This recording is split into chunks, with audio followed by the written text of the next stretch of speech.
Yeah, well, that works. We pay for our internship. So then we ask this question. What have we been talking about at this time?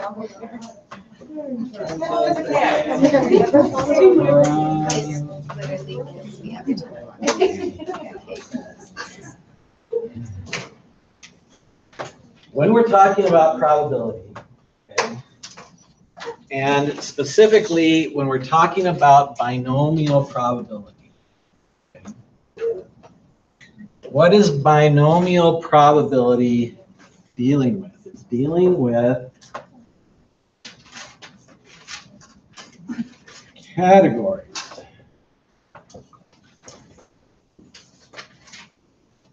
And when we talk about categories, we use percents. Okay?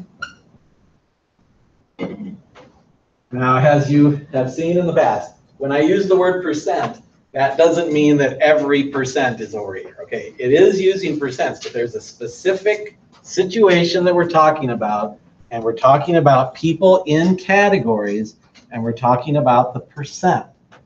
Like general probability is 30%. Or the people that are in the art class that are sports students. These are categories, okay?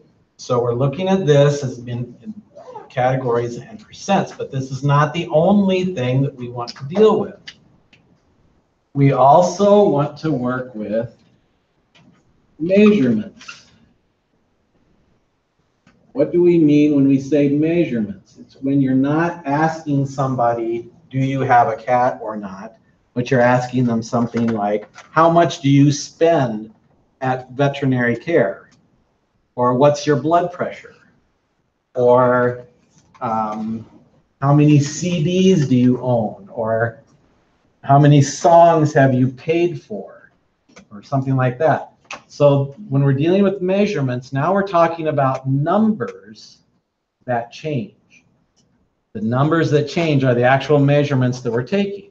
Previously, when we were talking about binomial probability, the numbers that change are how many people are in a category. Okay? So we want to be able to make that transition. We need to be able to figure out how to work with measurements, not just numbers of people in a category. And what we're going to do in order to make that transition is we're going to talk about something called the normal distribution.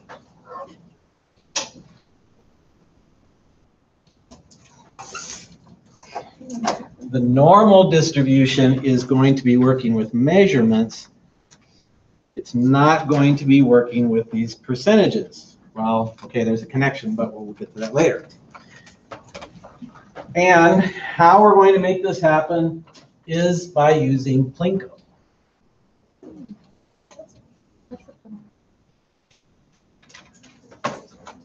Okay, we're going to use Plinko. But I guess you'd have to know what Plinko was, right? So who's out there knows what Plinko is? Oh. All right, Nikki, what's Plinko? I think it's where you have like a bunch of different columns. You drop the coin and then it can go wherever it wants to. Okay, and where would you see something like this? On The Price is Right. On The Price is Right, yes. So The Price is Right has a game called Plinko. And what you do is you have a disc up here. It's bigger than a coin, but it's a disc that you drop, and then it bounces onto these pegs here. And then you have different categories that it's going to run into down the bottom. And these different categories have different winnings, right? Different numbers of dollars you can get.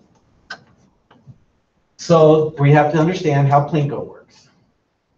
Okay? When you drop this disc up here, what do you expect to happen?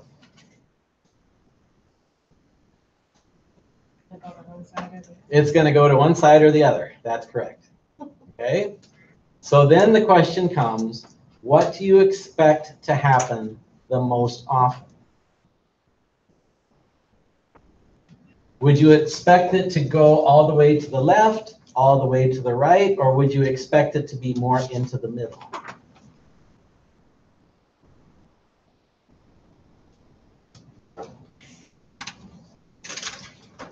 So that's what we need to understand, how Plinko works.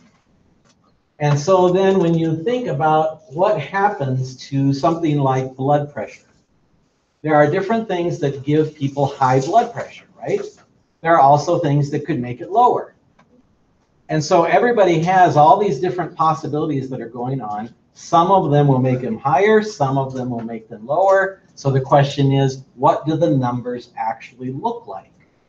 When we think about blood pressure of people, where will most of the data be located? And the answer is in the middle. Most of the data will be in the middle. And the reason why is what we were talking about with the binomial distribution. If you have something that's all yeses or all no's, then that is a low probability. On the ends over here, it's more likely that they would be here in the middle. And we did that with Pascal's triangle, if you remember that. Pascal's triangle had small numbers on the outside, and then they got bigger as you went towards the middle. It's all connected. But in order to make this work, I have this thing right here. This is a little toy kind of a thing that I got a number of years ago. Somebody donated it to the math department, and I got it. So I have it. So what I have here, this is Plinko sideways. You see all these little pegs right here. And so it's going to go down into those pegs. All these little brownish black things right here, they're going to be down in this section. I'm going to flip it over, and then they're all going to bounce off these pegs, and they're going to go into these slots right here. Okay? So what I'm going to do is I'm going to put this on this front table right here. So you might want to get to where you can see it happening. Otherwise, I'm just going to do it, and you're going to see it. And we'll see what happens when I do.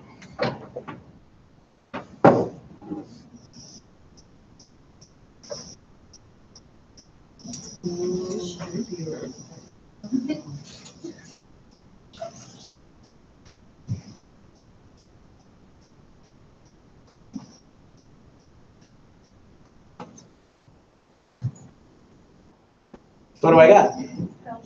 I got a bell-shaped curve. Yes, I did. Okay. So, Eric, are there any little things on the far end there?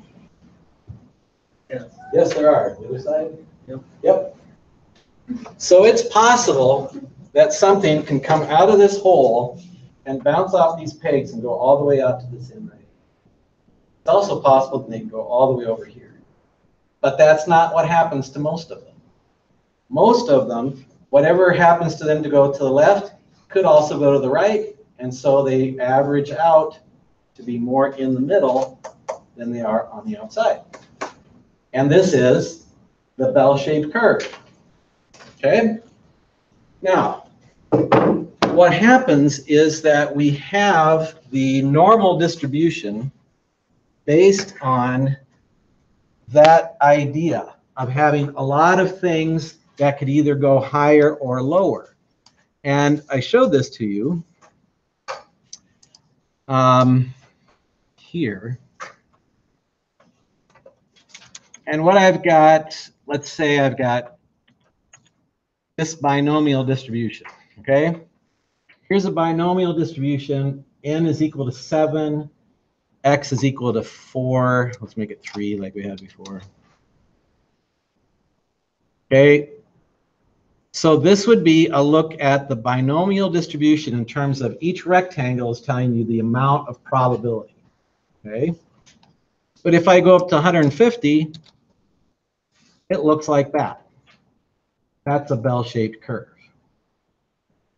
And so what we can do is, using really pretty advanced mathematics, we can show that if I have something where it has influences that could go either way to make something higher or lower, and if it's randomly happening, then it's going to come out to be a bell-shaped curve.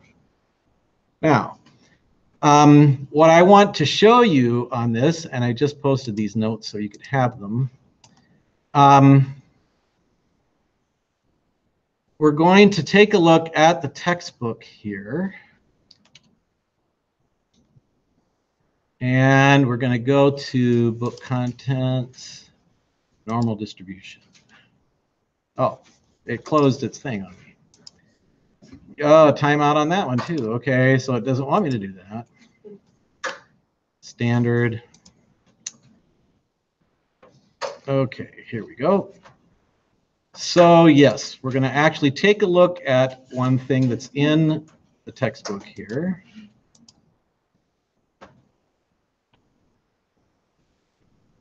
Chapter 6, the normal distribution. Okay. All right, and they're showing you this bell-shaped curve kind of a thing. And this page. Here's the mathematical equation for a normal distribution. It's really complicated, and we're not going to use it. Okay, so yeah, we're all in favor of not using this formula. Okay, this is a really complicated formula that describes for us how this thing works. We're not going to use that, and I'll tell you in just a minute what we are going to use. But the concept here is that we're going to have, oh, and I think it's back here again. What can we say about this distribution? So you need to kind of understand how this works. This is what is called the bell-shaped distribution. And it has the mean and the median and the mode all in the middle. In other words, if I draw a graph of this thing, this right here in the middle, that's the highest place. That's the thing that's going to happen the most often, but it's not always going to happen. So here's the mean. It's in the middle. Okay? And a big deal here is that it is symmetric.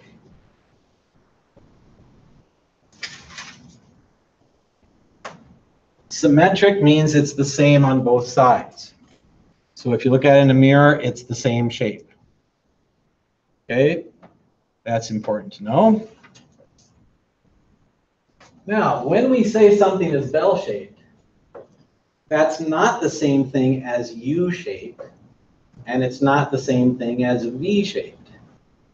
What does it mean to be bell-shaped specifically? If something is bell-shaped, it has these things right here, where it doesn't go down to stop. It curves as it goes. And what we call these things are the tails.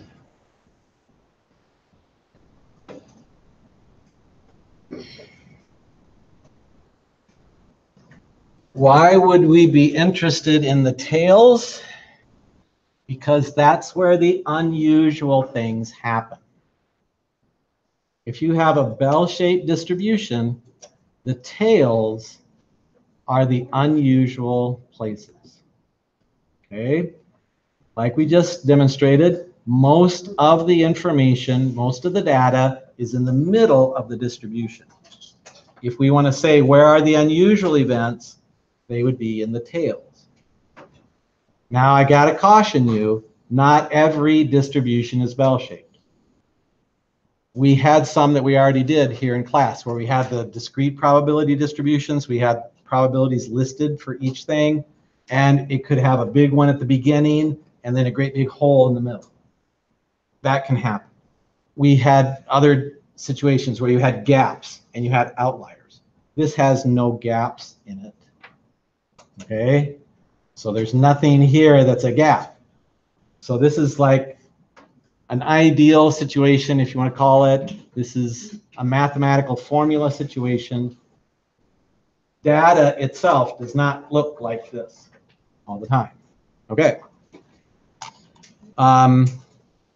Now, this formula that we had that formula about the bell-shaped curve, that's going to tell us something about how this thing works.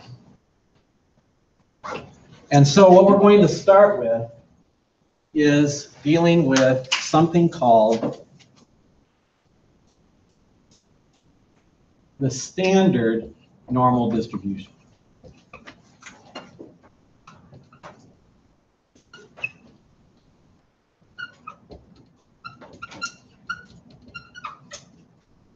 The standard normal distribution is an artificial data set.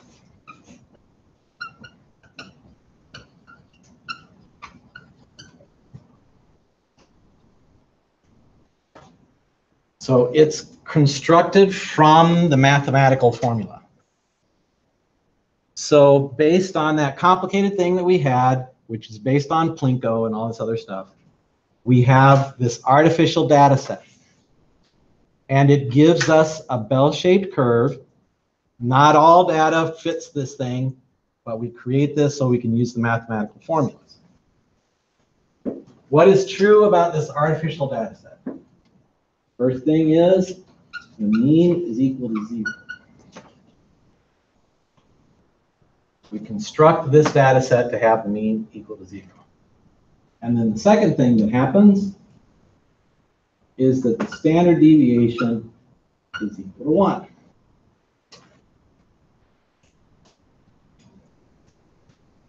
And that's always. This is for the standard normal distribution. It's always true.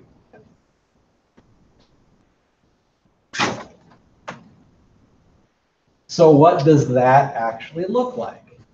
Well, looks like this. 0 is in the middle. If that's the mean or the average, you got 0 in the middle. How far does it go out? It can go up to +3. It can even go beyond 3, but not very much necessarily.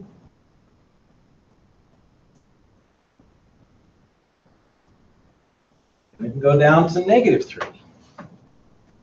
Now, is it possible to go farther out than 3 or -3? Yeah, just like it's possible for these little dots to bounce all the way out there. But the probability is going to be really small. Once we get out past 3, the probability of making something happen out there is going to be lower. Okay? Now, when we're working with this particular curve, and you see this shape like this, it's important for you to understand what the shape is actually giving us. It's like a histogram.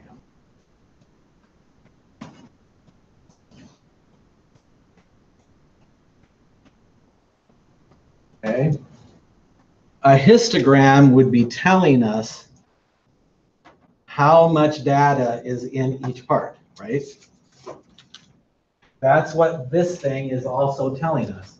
It just doesn't have the lines or the rectangles. It's a curved thing instead of a rectangular thing. But this thing here is showing us how much of the data is in a particular place. So then, guess what? The empirical rule actually works.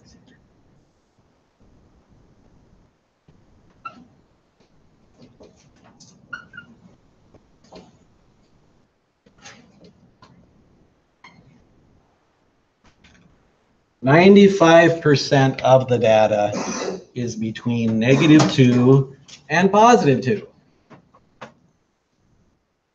Okay? Why? Well, because it's bell-shaped. And what's the empirical rule say? Mean -2 standard deviations, which would be -2. Mean +2 standard deviations, that's +2. So that's 95% of the data is between those two numbers. As it turns out, this came first, and the empirical rule came second. The empirical rule did not start and then we made this. they made this, and then that's where the empirical rule actually came from. Okay, a little history, but there it is. So now, what does this help us to do? What this helps us to do is, by looking at the standard normal distribution, we're going to try to figure out what percentages of the data we can find, and we're going to allow ourselves to do like the histogram, have different chunks or intervals, and figure out how much data is in there. Now, you're going to have to back off just a little bit on why would we do this thing, okay? Give me 15 minutes, and then we'll talk about why we're going to do it, okay? But for right now, we're going to do this. We're going to say, what is the probability of a data value less than 1.5? Okay, that's the question that I'm asking right here. What's the probability of having a data value that's less than 1.5? So what I'm going to look at here is 0 is in the middle, 1.5 is over here, and I'm going to consider all this data less than 1.5. Not just in the positive side, but including all the negative numbers. I want to know how much of the data is in that particular section. So, make that happen. We're not going to use that formula, which is so complicated.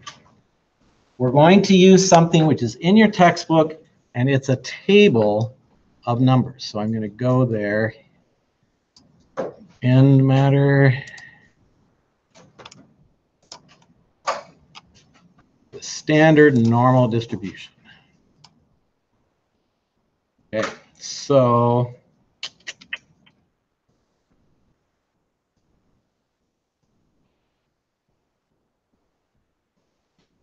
this is what it looks like. And what we've got here is a table with tons of numbers in it.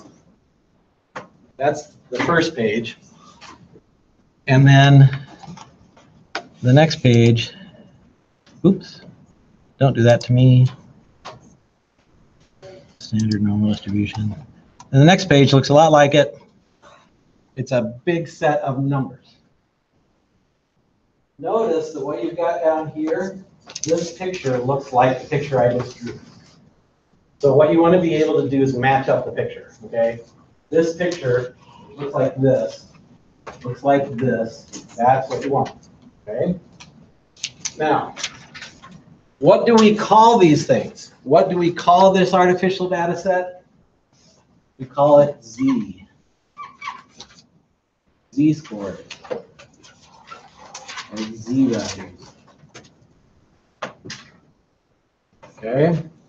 So we're going to use this Z to describe this artificial data set. So if I ask this question, what is the probability of a data value less than 1.5? I could write it like this. What is the probability that Z is less than 1.5?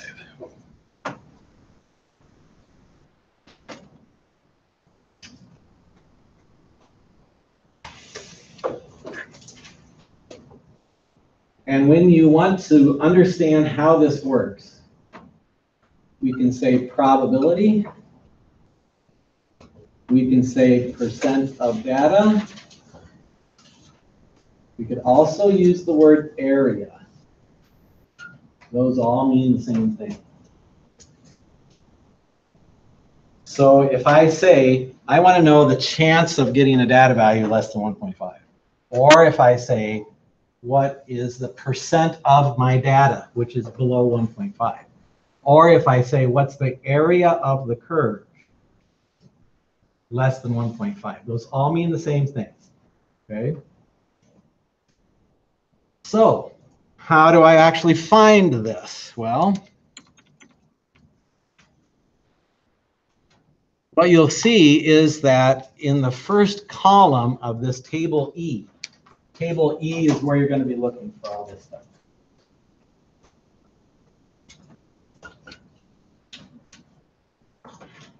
And we say, what's the first column?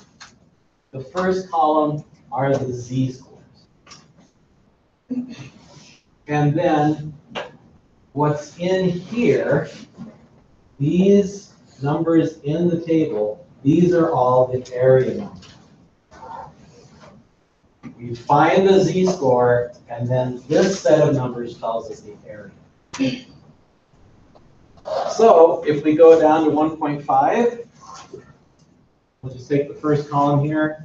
It's 0.9332.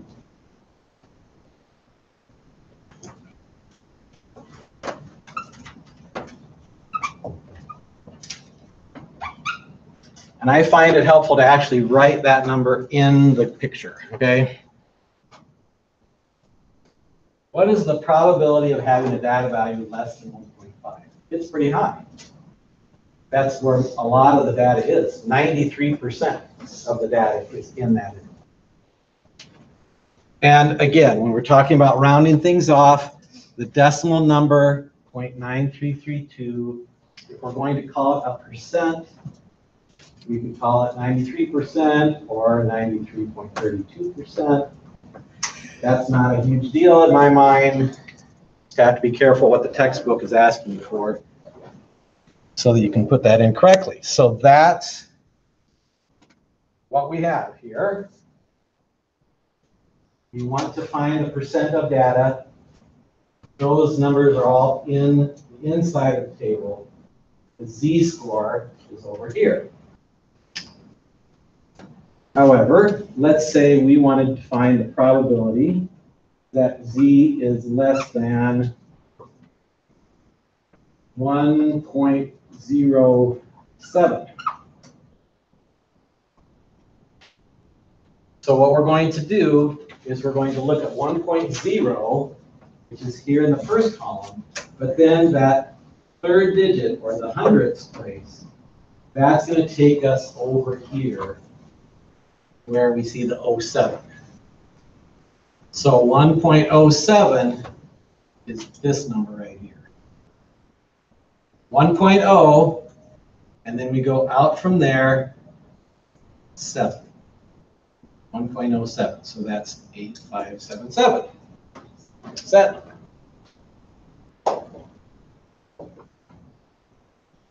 So again, that looks like this.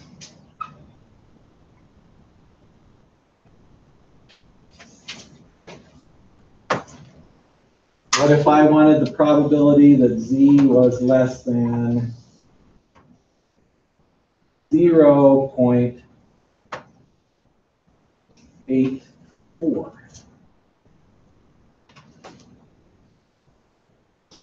So then I'm going to go to 0.8, and then the next digit is 4. So it's 0.8, 0, 1, 2, 3, 4.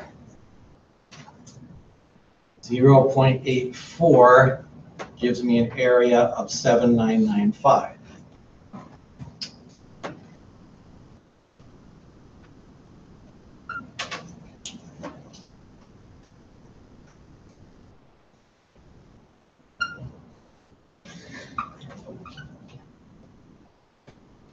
Now, as you can see, when I did all these things, all of these numbers came out to be bigger than 50%. Because I'm over on the right-hand side and I'm getting a big section of the graph. So for positive z-scores, you're always going to see numbers larger than 50%. Well, what else can happen? Lots can happen. So let's talk negative numbers. What's the probability that z would be less than negative 2.33? Well, that's not on this page, it's on the previous one. So I scroll up there.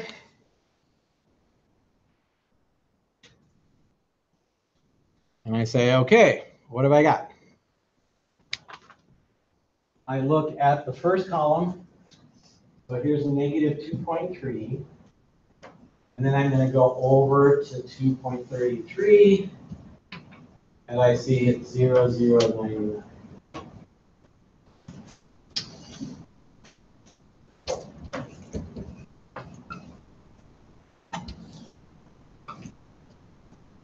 So where is that? It's negative 2.33, and it's filled in to the left. The numbers that I'm looking at on this table are always going to be numbers that come from the less than side. I'm always looking to the left. So these numbers are going to be smaller than 50%. And as you can see, they get small as we go through. So in this situation, this is about 1%.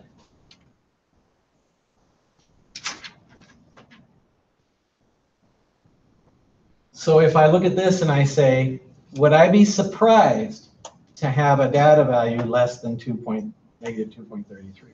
Yes, I'd be surprised to have this way out here to the left.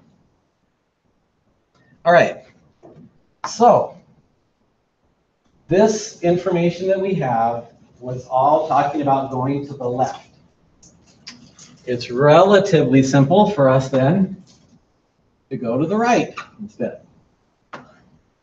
So I want the probability that Z is greater than 1.5, positive 1.5. So if I go there, scroll down here again, I already found this number. 1.50 has 93.32%, or that as a decimal number, 0.9332, that's all the way to the left.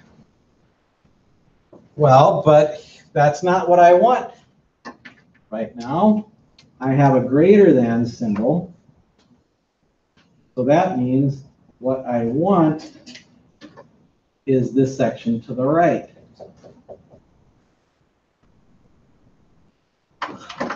But that does not correspond to my picture down here. My picture is not shaded in like this one. But I can still figure it out, because if this is 0.9332, how would I figure out what this is right here? I would subtract it from 1. So this, remember, if I put all the probabilities together, they all add up to 1, or 100%. So then the probability that I want is 1 minus 0.9332. All right, so what do you get when you do that? 0.0668.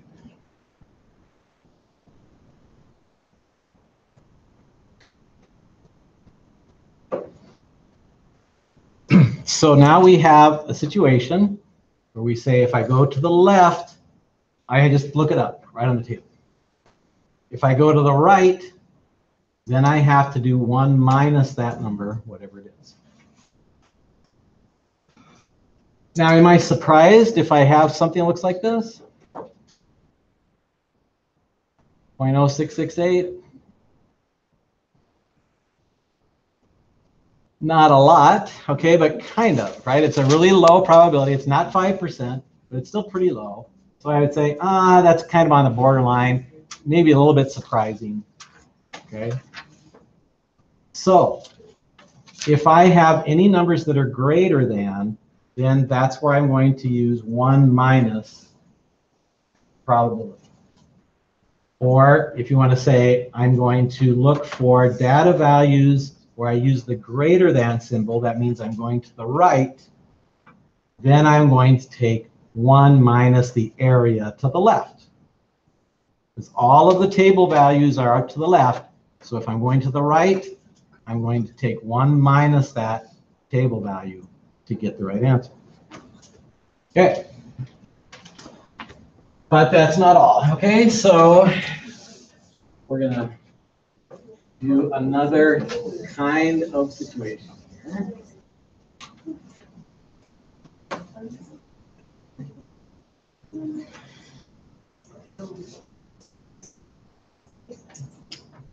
We're going to talk about things that are between two values.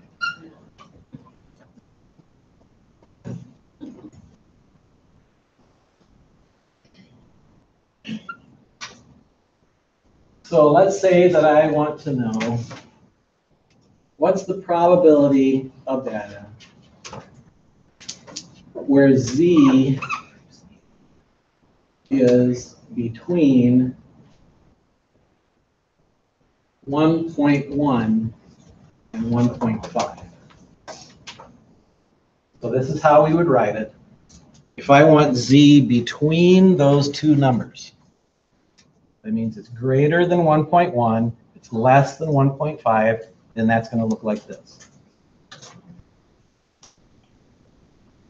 So there's two things that you can use for this.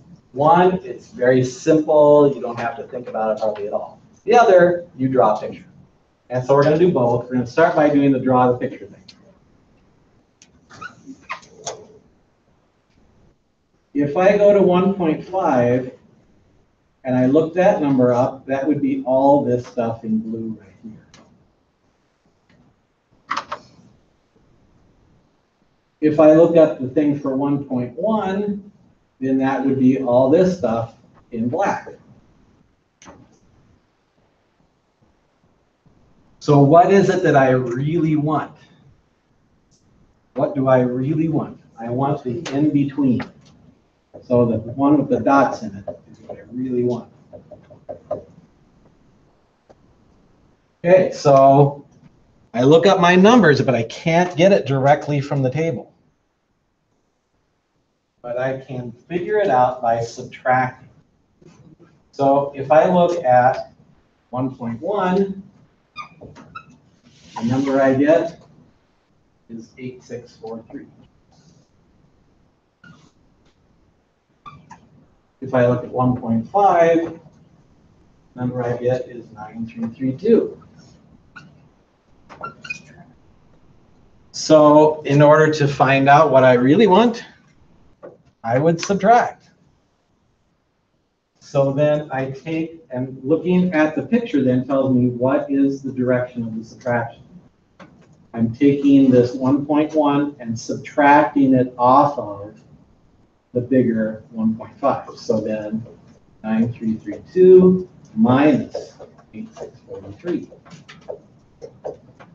How do you know that again? By looking at the picture, I can tell which probability is bigger. The 1.5 has the bigger probability. This one is the smaller one, so I subtract the smaller one away from the bigger one to get what's in between. You don't just do a number, instead of numbers bigger. That's also true, and that's what I was about to say, but you jumped me. So this is 689, I believe. Is that 689? Okay. So if you look at the picture, then you can see what's the direction of subtraction. But it's also true that you just subtract the numbers, but make sure you don't get a negative result. Probability cannot be negative. So you just take the smaller probability away from the larger one. That gives you the answer. So now what we have are three different things that are happening. If we have probability from the left, it's just right there.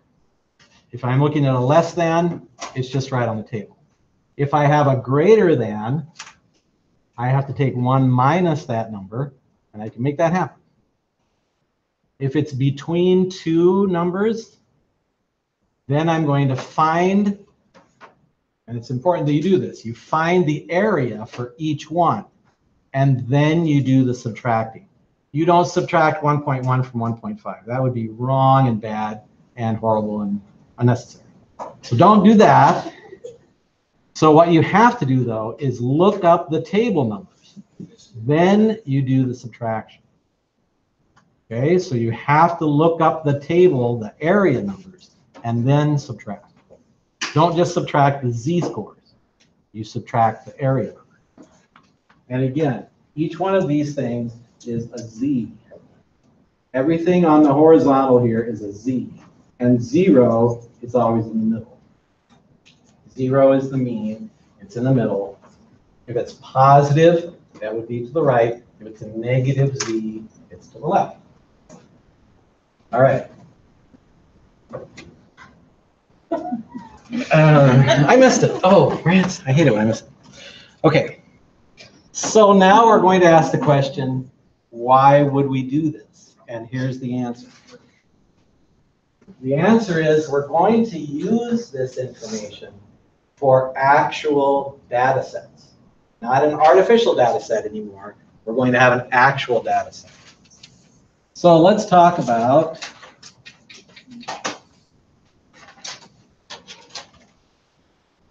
well, let's make something up. Let's do mercury in sulfur. I'm making this up. I don't know anything about mercury in soil, but we're going to pretend. So we're going to pretend that for mercury in soil, you have a mean of 12 and a standard deviation of 4. Okay? And so right now, and the big thing is we're going to say this is bell-shaped. Well, you're like, nice, we know how to do this, we can do empirical rule with this, but what we're actually going to do next is we're going to talk about not just using empirical rule with this, but we can translate this so that we can know how much data is in any interval. And so what we're going to do with this data set that we have is what's called data transformation.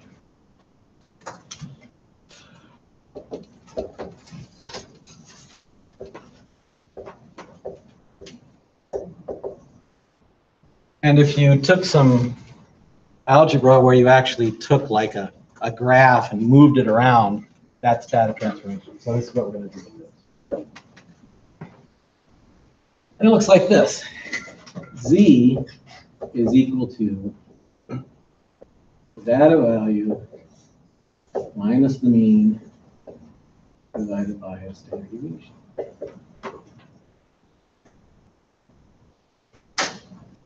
Well, you know what? We talked about this a while back. We defined Z to be just this right here. We said that Z was this number. We said that Z told us how far each data value was away from the mean. Okay? So this thing right here is the same idea of what we had before. We're going to use it now in the situation. In symbolic terms, Z is equal to X minus mu divided by small sigma.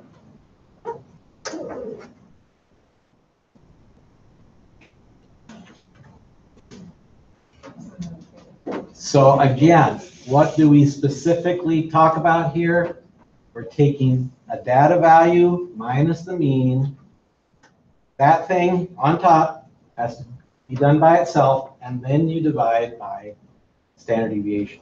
Order of operations is important here. You do the top of the fraction before you do the bottom.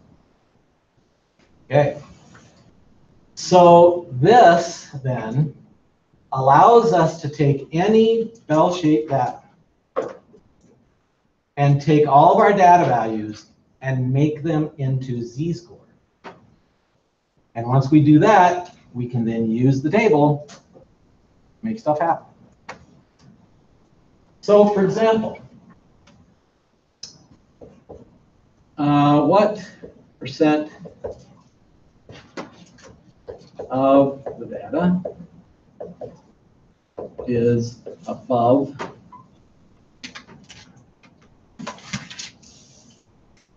18.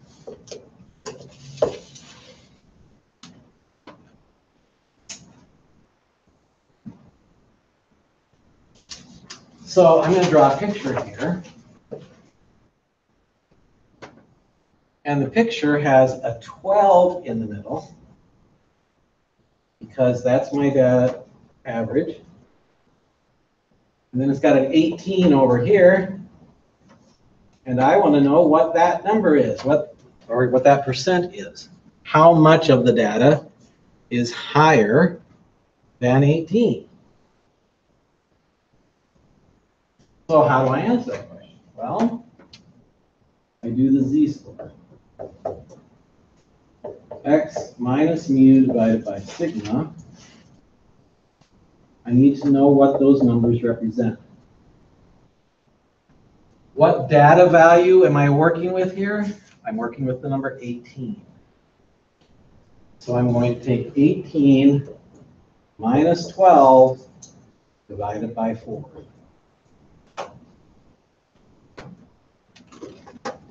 So now I need to know what that is. 18 minus 12 divided by 4. 1.5. So now that's a z-score. The z-score, 0 is in the middle, 1.5 is over here. How much that is greater than a z-score of 1.5? We already did that problem.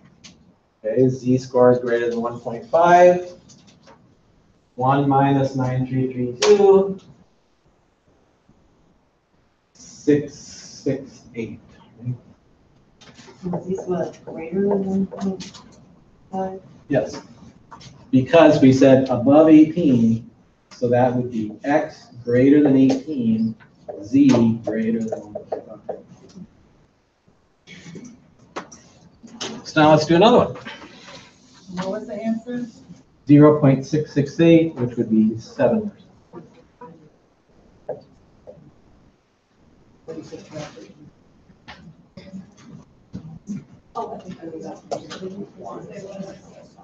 Emily? How do you know which column to start your sample to look at? The columns depend on the hundredths place. So if it was 1.18, it's 1.1. All right. So in this case, you look under the 0 for the 1.5 because it's not going down. Right. I just. Okay. That makes sense. All right. Okay, so these are 1.5, so you get 9, 3, 2, subtract that. Now, if you're thinking carefully about what just happened, we already did the problem of z greater than 1.5. We just did that problem of finding the percent of data where z is greater than 1.5. So if you want to redo it, that's okay, but that's what we did. We just did that problem. So that's why I put that answer on there without going through it step by step, because we just did that. We're now, after answering this question, we're going to do another example using a different number, and we'll go through all the steps. Question? Yeah, can you tell me how you got the 0.0668? Yes, we did the same process as we had done earlier when we said z is greater than 1.5. If z is greater than 1.5, then I'm looking at the chart and I say,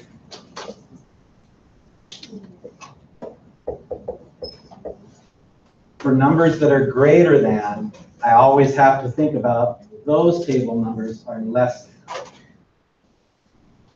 So this part here, which is not what I want, comes from the table, 9332.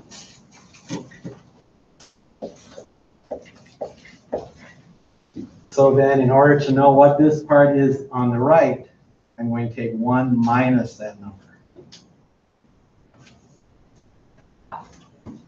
And it's greater than 1 minus the table value. So it's greater.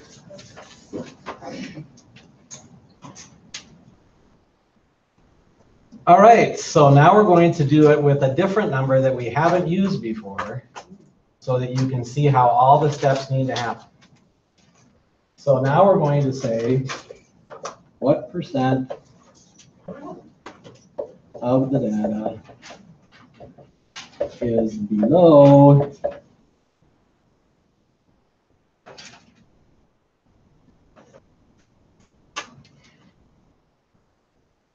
8.5. Well, Is it the same mean and yes, we're going to use the same mean, the same standard deviation. So the mean is equal to 12, standard deviation is equal to 4. So I'm asking the question, what percent of this data is going to be below 8.5? So I'm going to create a graph. And I'm going to be looking at my data. And if I ask the question, what's in the middle of my data right here? The answer is 12. 12 is in the middle of my data. What do I want? I want data which is below 8.5. Where's 8.5? It's going to be on this side of 12. It's going to be to the left. So I want this right here.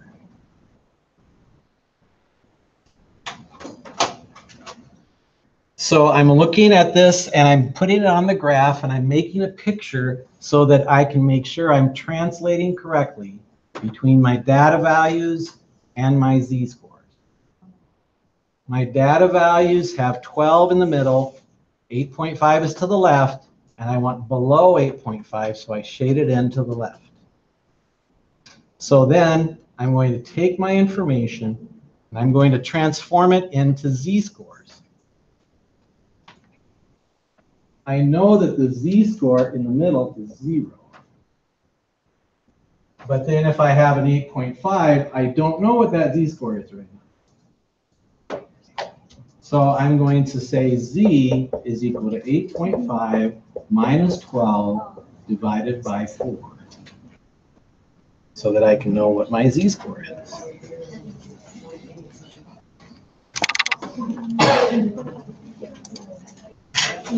So if I take 8.5 minus 12, I get that number. Divided by 4 gives me this number, negative 0.875. When I do that, I have to recognize that the table, my z-score table, only uses to the hundredths place. So I'm going to round this off to the hundredths place. So even though I got negative 0.875, this is actually going to be negative 0.88. I'm going to round it off, and then I'm going to use the table. So I'm back to the table here. I'm going to page up so I can use the table correctly. And I'm going to have to do a little gymnastics in order to make this work.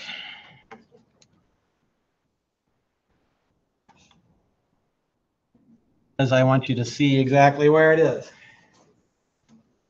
Here is negative 0.8.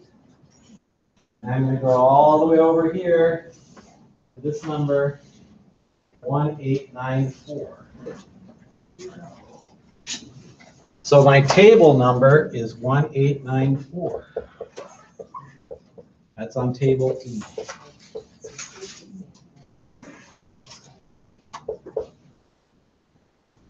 So now I have to think about what to do with this. Well, because I'm doing less than, below 8.5 means that z less than negative 0.88. So that's just the number that I use directly. I don't have to do anything with this, because whenever I'm doing less than, I just read it right off the table. So this is my answer. So that would tell me 19%. If it was greater than, we would subtract, we would do 1 minus 8. 1 minus that, yeah, if it was greater than. All right, there we go. So, yeah, I would really like to get more calls and texts and emails and stuff, right? I will contact you tomorrow. Okay. So I'm gonna put that thing in today and see if it works. And I'll contact you tomorrow. Okay. And I have Thursday off. All right. Figure out get done by this week and get caught up. Okay. Why? It's so warm in here, I'm not sure. Alright, sometimes when I'm up here, I'm gonna fall asleep. She's not for sure.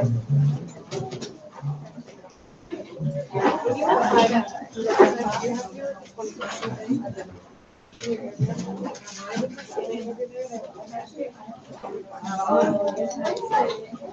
was like a list of questions. Okay, I'll call you. Oh, Yeah. Yeah, I mean, usually, or it could be someone that's there. A girl, yeah, but we can always make your own, we can push one of those tables over here too. Yeah. Yeah, I can do that. Okay. So if we manage sections. So